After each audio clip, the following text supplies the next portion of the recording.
Okay, guys. So you've got an issue here where this is game management stuff. This is the stuff that we talked a lot about in 2022. It didn't end up being as relevant in 2023 because Oklahoma wasn't in as many tight games down the stretch, and you had to manage clock and do some of that stuff.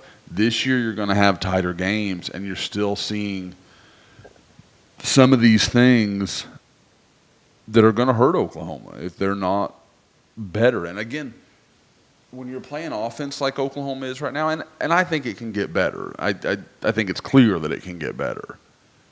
It's your margin for error is still smaller. No matter how much better it gets, Oklahoma is not going to be, in my opinion, a highly proficient offense this year. I think there are going to be some problems probably all year.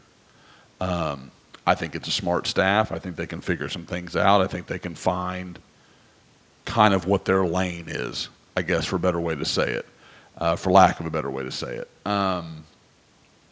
But if you're going to be playing tight games late, you've got to be doing the little things. If you're removing all that margin for error, you've got to be good at the little stuff. You've got to avoid horrific penalties, which we're going to get to in a second. We've got to, you've got to avoid your veteran senior safety getting into trouble. Like you got to do a lot of stuff that people always love to kind of downplay Kansas State and Iowa State and some of those schools because they're not as talented and that sort of stuff.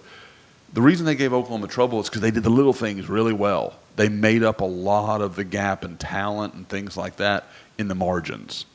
And that's a big part of this. And so here, I say all that to just watch snaps here. Okay, 12 seconds. Okay, OU snaps at 11. I listed off the stat earlier. From the first series, in the very first series of the game for Houston, they averaged on 12 plays, snapping at almost 7 seconds left on the snap play clock. That was their plan from the outset, to milk every single second they could off of that clock. I did the math earlier. They took off an entire quarter of the first half in just letting the clock run on each play before they snapped it. That's how much clock they ate just meandering up and down the field and keeping OU's offense off the field and not allowing Jackson Arnold and that offense to get any kind of rhythm. So, okay, so here you have it here. Oklahoma snaps at 10. Okay, so obviously they could have run 10 more seconds off. All right, now here we get down, and this is better. They're going to snap it at 4, 3, 2. Okay, that's perfect. Great. Good job. That is the little stuff. Okay. So now let's look at our play clock and let's look at our snap and look at the game clock. We know we're going to get down to 2 minutes here. We know that you're going to be right around it. So if I'm Seth Luttrell and I'm talking to Jackson Arnold, we snap it at 1. We snap at 1. There's nothing else. That is the priority of this play above getting the first down, above anything else. And what does OU do? They snap at 11. Look right here, guys. 2:11 left. We talked about snapping at 10, and they snapped at, what was it, 11 on this one. Guys, there's a very real world where they could have had not just 1 but 2 snaps past a 2-minute. It's a 2-minute warning. God, the 2-minute timeout's the dumbest thing I've ever heard. It's a 2-minute warning. They could have had 2 snaps. This snap could have been going on after. Now, on first down, you can't know that. I get it. I'm not saying that you can understand that, but that's why you're sucking every inch out of that clock you can. Wow, that sentence was really dangerous, and I'm really glad I got through that cleanly. Terrible. But here, this is a problem. This is bad clock management. This is stuff. Willie Fritz isn't doing this, guys. I'm just going to be as clear as I can about it. Like, his guys know their plan, and they executed it crisply in Norman on Saturday night, and they knew they had one path to win, and they played that path from beginning to end.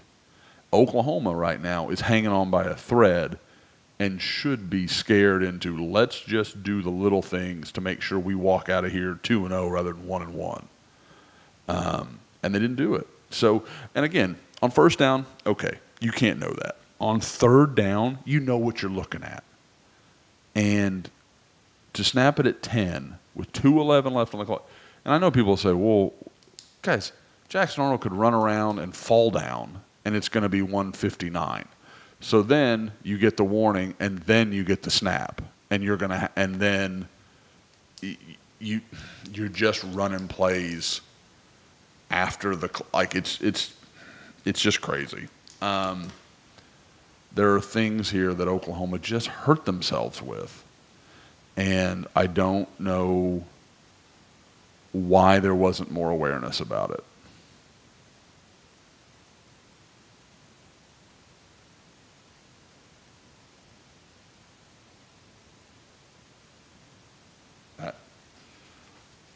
Yeah, this is, again, it's just bad management all the way around. And, you know, and I heard some people telling me that the radio call they had, that they were discussing it. And, I mean, you know, this is not complex football stuff. This just feels like, again, an entire group that just lost its head in this game. No, there didn't seem to be any calming force offensively or from anywhere, really. So I don't know.